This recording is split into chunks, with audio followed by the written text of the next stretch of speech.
Good morning students, welcome to your English 1 class today. Today I'll be starting a new lesson, a visit to Cambridge. In this lesson we have two protagonists, two main characters.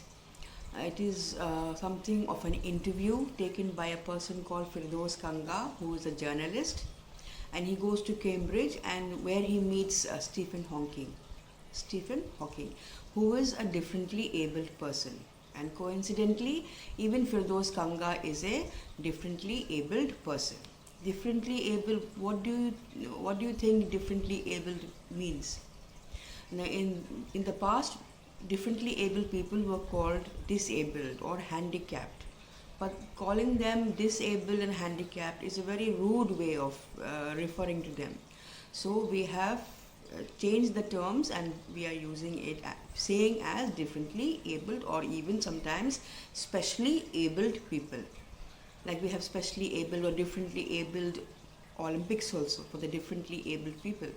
So in this we have Firdaus Kanga who goes to meet Stephen Hawking to take his interview.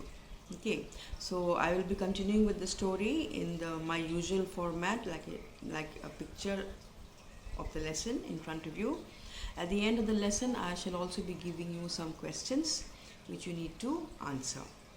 Yes, those answers are to be thought of. Those answers you will not find it in the book. Yes, those answers you need to think and write. Those are called assessment questions, in which we will see how much you understand the lesson and what do you understand of the background of the lesson and the theme of the lesson. Okay, so please continue watching, and if you have time, whenever you have time, look up some more information about Stephen Hawking as well as Firdaus Kanga, two very prominent personalities, and many people know of them. So I'm sure if you Google them, you will find them. Okay, find out about them in Google. You can find it. So let us continue with the lesson, and please look for the homework. Don't submit now. You will submit your homework at the end of the lesson. But do it. Keep it ready. Okay. So please continue watching. So once again, good morning everyone. Today's lesson is a visit to Cambridge. And the learning outcomes of this lesson is to read a text to understand, to identify new words and phrases or vocabulary, to relate oneself to a differently abled person. How would you relate yourself to a differently abled person? How would you show empathy towards a differently abled person? Then the fourth one is to distinguish between the two characters in the lesson. There are two characters, that is Firdaus Kanga and Stephen Hawking. How will you distinguish between the two of them? These are the four learning objectives of today's lesson, a visit to Cambridge. So now the introduction to this story, Before You Read, which is on page 100. This is the story of a meeting between two extraordinary people, both of them disabled or differently abled as we now say. Stephen Hawking is one of the greatest scientists of our time.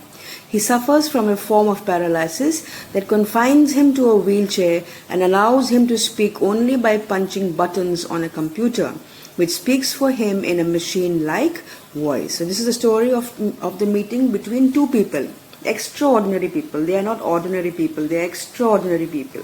As we go ahead in the lesson, we will come to know why the writer is calling them extraordinary.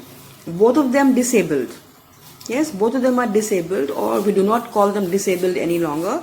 We call them differently abled, as we now say. So disabled is a very rude term that we use for the differently abled people. The correct term would be differently abled or specially abled. Stephen Hawking is one of the greatest scientists of our time, as we all know about him. He suffers from a form of paralysis that confines him. Paralysis is a disease in which the body cannot move. We say he's paralyzed. Paralysis comes from the word paralyzed.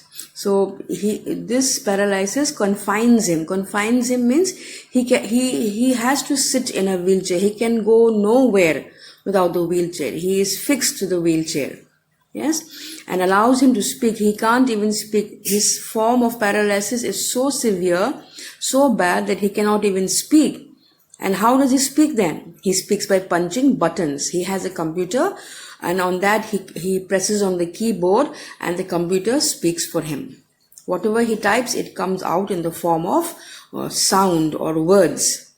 And it is these words that it is with the help of these words that he is able to speak to people or to give lectures. And the voice is very machine-like, like a computer talking, same way the voice is. It's not his real voice.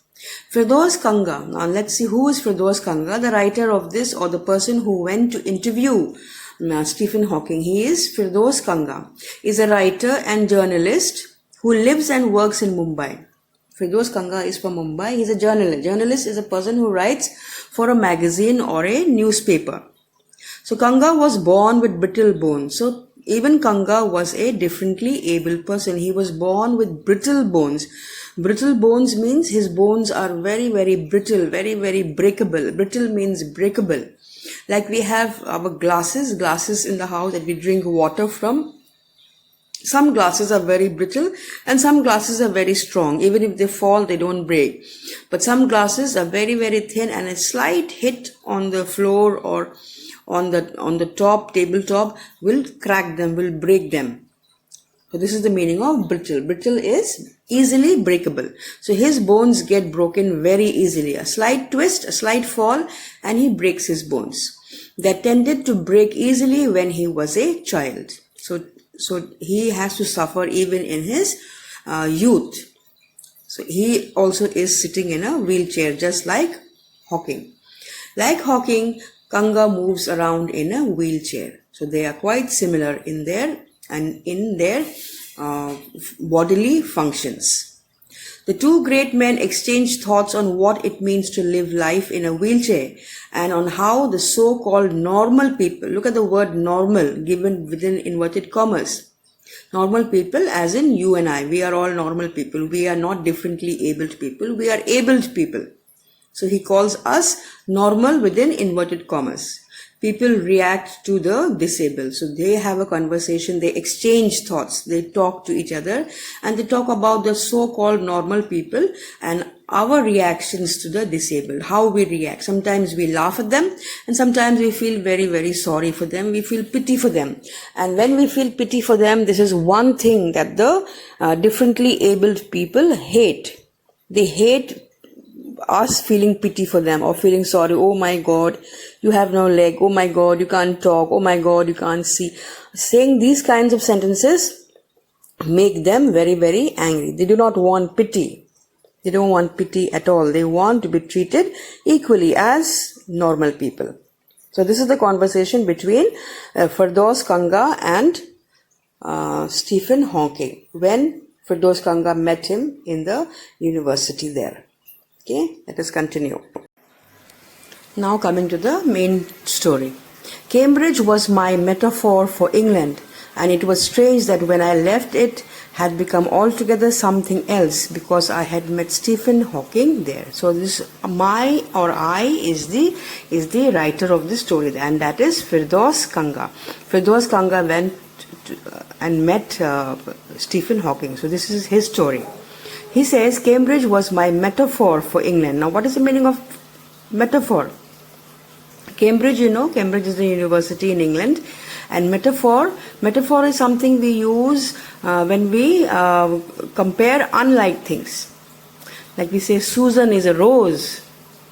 Is Susan a rose? I can say Susan is a girl. But I say Susan is a rose. What I mean to say is Susan is like a rose. But I am not using the word like. I'm just saying that Susan is a rose. But that is a metaphor. Okay, but when I say Susan is a girl, that's not a metaphor. And when I say Susan is as beautiful as a rose, is like a rose, when I use the words as and like, they become similes. But this is a poetic device, we can call it, something that writers use to improve, to make their writing more beautiful. So he says Cambridge. So whenever he thinks of Cambridge, he thinks of England. And when he thinks of England, he thinks of Cambridge. They are related because Cambridge is in England. So Cambridge was my metaphor for England, and it was strange that when I left it had become altogether something else. So he spent his study time there in Cambridge. He studied there in Cambridge, and when he went there to study, it was just a university. But when he left it, it became something else. It had a different meaning for him. Cambridge became a different meaning for him because it was here that he met Stephen Hawking. His idol. He considered Stephen Hawking to be his idol. He really idolized Stephen Hawking. So when he left Cambridge, Cambridge became something else for him, a place which he could never ever forget. Maybe if he had not met Stephen Hawking there, maybe he would have forgotten about Cambridge. But he put Cambridge and Stephen Hawking together. So whenever he thought of Stephen Hawking, he thought of England, he thought of Cambridge, and when he thought of Cambridge, he thought of Stephen Hawking. So it became something else for him. It was on a walking tour through Cambridge that the guide mentioned Stephen Hawking. So as he was walking through Cambridge, he had a guide with him. Remember, he had brittle bones. He could not walk. So he had a guide with him who pushed his wheelchair around, and he was having a look around Cambridge when his guide, the guide is the person who was taking him around, he spoke, or he brought out the topic of Stephen Hawking. And he said, "Poor man who is quite disabled now, though he is a worthy successor to Isaac Newton, whose chair he has at the university." And this guide said, "Oh, poor man." Poor man means he was referring to Stephen Hawking. And he said, "Poor man, he is quite disabled now. He's not normal. He's disabled. He's not able to walk. Though he is a worthy successor to Isaac Newton." Now, what is the meaning of worthy successor? Worthy means extremely good. Successor means the person who is going to come next. For example, your father has a big, beautiful house, huge house. So who will be the successor of that house? Maybe you will be the successor. If you're a boy, maybe you will be the successor. That means you will own that house later. That house is going to be your property. So you are the successor. Like for a king. Who is the king's successor? His son, the prince. Or if it is the queen and she has a daughter, she doesn't have sons, and who is the successor? It becomes the princess. The child becomes the successor. So in this case here, Stephen Hawking became the successor to Isaac Newton. Isaac Newton, as you know, a great scientist. So he was considered to be as good as Isaac Newton. And now it was Stephen Hawking who was sitting on the chair that Isaac Newton sat on in Cambridge. He had that same designation, that same post. He was there in the university. And the guide just told this to Firdaus Kanga as he was taking him around or giving him a tour of Cambridge. And I started because I had quite forgotten that this most brilliant and completely paralyzed astrophysicist. And I started, means I was suddenly reminded, he says, because he had forgotten that this man, Stephen Hawking, was in Cambridge. And he says that he was a completely paralyzed, he could not move at all, and he was a completely paralyzed astrophysicist. Astrophysicist is a person who deals with physics, with stars and planets. So he was really surprised, or he remembered that this man was going to be here in Cambridge. He thought himself to be lucky. So when Firdaus Kanga heard Stephen Hawking's name, he was surprised, or he got startled, because suddenly he remembered that this man was here. This completely paralyzed astrophysicist, the author of A Brief History of Time, one of the biggest bestsellers ever lived here. He had quite forgotten that Stephen Hawking lived here. And Stephen Hawking was the author of a book, A Brief History of Time, one of the biggest bestsellers. One of the biggest bestsellers means one of the best books that got sold at that time. When the walking tour was done, when he finished walking around, Firdaus Kanga was not exactly walking, he was being taken around by this guide. So when that was over, I rushed to a phone booth and, almost tearing the cord so it could reach me outside, phoned Stephen Hawking's house. So he rushed, when the tour was over, he rushed to a phone booth. Now I'm sure many of you in class 8 may not know what a phone booth is, because I think when you were born, mobile phones were already there.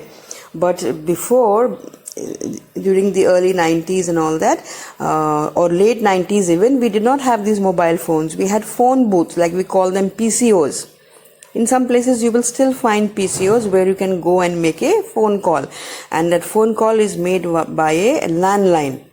I hope you understand landline. It is fixed to the house. You cannot take it around with you. It will be fixed to your house. So, and there were these phone booths around the university. So he rushed to the phone booth, and since he could not stand, he could not enter the phone booth. It is a very small place. He could not enter, but somehow he got the receiver. He got the receiver in his hand, and in getting the receiver, he nearly broke the cord. Cord means that kind of wire attached to the phone, to the main part of the phone. So he was in a great hurry to make an appointment with Stephen Hawking. So as soon as he got the phone in his hand, he called Stephen Hawking's house.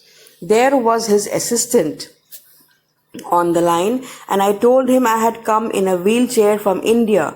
Perhaps he thought I had propelled myself all the way. So he said, the assistant, that is Stephen Hawking's assistant, picked up the phone, and the way the assistant was talking, it seemed to Firdaus Kanga that this assistant thought that this Firdaus Kanga had propelled himself. Propelled means he jumped from India to England. Propel means to go very fast. Yes, so he in his mind he thought that maybe the assistant thought that I propelled myself directly from India to this university, or to make this phone call to Stephen Hawking to write about my travels in Britain. So I told him I had come in a wheelchair from India to write about my travels in Britain. So Firdaus Kanga told him, I have come to Britain to write about my travels, about my journey, about my experience in Britain.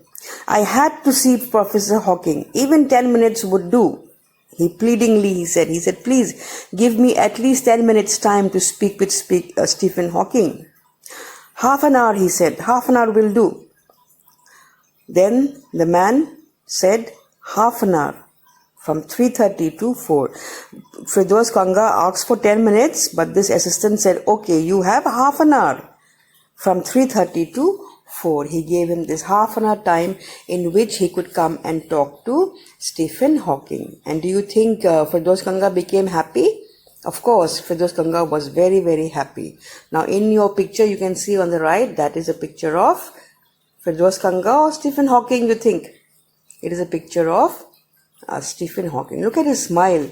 Even in this pain, in this paralytic situation that he is in, he's completely paralyzed. He cannot even talk. But still you see a smile on his face. This shows that he has the never giving up attitude. He is not saying that, oh, I give up, I can't walk, I can't talk, I can't eat, I can't do anything by myself, I give up. No, he is not that kind of a person. He keeps smiling in times of trouble as well. Yes, so we all need to be like him. Always have a smile on our face. Let's continue.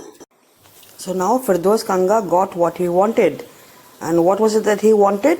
To have a meeting with Stephen Hawking. And so when the assistant said, yes, you have half an hour, he suddenly became weak all over. And suddenly I felt weak all over. Growing up disabled, you get fed up with people asking you to be brave, as if you have a courage account on which you are too lazy to draw a check. The only thing that makes you stronger is seeing somebody like you achieving something huge. Then you know how much is possible, and you reach out further than you ever thought you could. So, Stephen Hawking was Firdaus Kanga's greatest inspiration. So he says, when the assistant gave me half an hour to meet Stephen Hawking, I felt weak all over. He became very, very weak because he was so happy. He could not believe it that he is going to meet his idol. And he says this because growing up disabled, you get fed up. People keep asking him, no, when he was disabled as a child, people would keep asking him or telling him, be brave, beta, be brave. And so he got fed up of this. He felt as if people thought like I had courage kept in a bank account. What do we keep in a bank? We keep our money. And whenever we need money, we take out from the bank.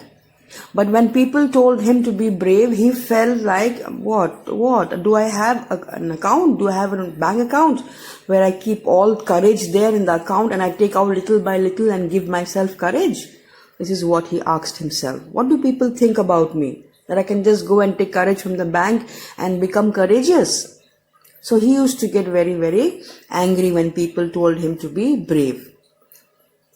The only thing that makes you strong, he says, the only thing that can make you stronger is to see other people like you who are differently able just like you. And that differently able, when he is able to achieve so much, Stephen Hawking has achieved so much in his life. So people like Stephen Hawking, who was completely paralyzed, but he achieved so much. And that is why Firdaus Kanga felt that this man was one of the greatest men alive at that time. And he was really very, very happy because he got inspiration, he got courage by seeing people who were just like him. Just like him means in the sense who also were differently abled. Okay. Then you know how much is possible. So how much is possible, then only you will come to know. If you see other disabled people or other differently able people achieving so much, you will think to yourself, oh, if he can do it, why can't I? So then that gives you inspiration. And this is what happened with Firdaus Kanga. Then you know how much is possible and you reach out further than you ever thought you could. There are times when we say, no, I give up, I cannot go any further. But seeing people like Stephen Hawking gives you the courage to think that no, I can go further, I can move ahead, I need not give up now, I need not give up and sit, I can keep moving ahead. I haven't been brave, said his disembodied computer voice the next afternoon. I've had no choice. So who's saying this? Whose words are these? I haven't been brave, said his disembodied computer voice. Disembodied means out of the body speech. So what do you think the question could have been? Stephen Hawking asked him, I haven't been brave. So what do you think Firdaus Kanga asked him? Think. Yes, he asked him, have you been brave? How have you been brave? He asked him. And to this he replied, Stephen Hawking said, I haven't been brave, said his disembodied computer voice, not his own voice, but the computer voice, the next afternoon. So this paragraph is happening the next afternoon when Firdaus Kanga is sitting face to face with Stephen Hawking. I've had no choice. That is Stephen Hawking. He says, I've had no choice. I had to make myself strong. I am differently abled. I am a handicap, but then I had to make my own choices in life.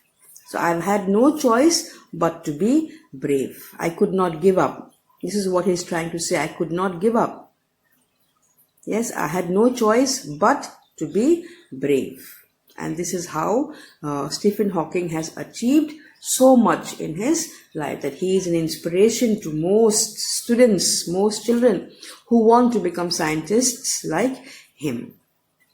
Okay, so I have 2 questions for you. You have to answer that. Please continue watching the video.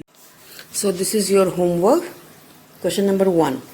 Is being differently abled really a great hindrance or obstacle in going on with our lives? What does one need to achieve one's goals if one is differently abled? By one means you. Okay, what do you need to achieve your goals if you are differently able? What do you think you need? This question is a very, very long question, but the answer is going to be pretty short. Okay, keep your answer short. So is being differently able really a great hindrance? Is it a great obstacle? Do you think that we need to give up if we are differently abled? That is your question. Number 2, why do you think the terms disabled and handicapped are no longer used? Why have people changed these 2 words, disabled and handicapped, to differently abled or specially abled? Why are these terms disabled and handicapped not used? Again, you have a very, very short answer to this. Number 3, pick out the new words from the text. You pick out all the words that you find new and write them down in your copy, as many as you can find. Whatever word is new to you. What word is new to you may not be new to somebody else. Yes, so I will not give you the new words. You will pick them out yourself and choose any 5 from them. You may find 10 new words, but whatever number of words you find, you choose any 5 of them and make a sentence with each one of them. So I need to have 5 sentences. You understand? I hope you understand this. Pick out any number of new words you have from the text that we have done so far. Not from the whole lesson, but whatever we have done today. Okay, and then choose any 5 of those words and make nice, and then you close your books and you make your own sentences with it. If you have your book open, you will tend to copy from the book. So keep your books closed. And sentences should not be anything about Stephen Hawking or Firdaus Kanga or this visit to Cambridge. Keep your sentences your own. So this is your homework for today. Please do not submit. I shall tell you when to submit. Okay. I hope it is clear. If you have doubts, let me know. Bye bye. Take care.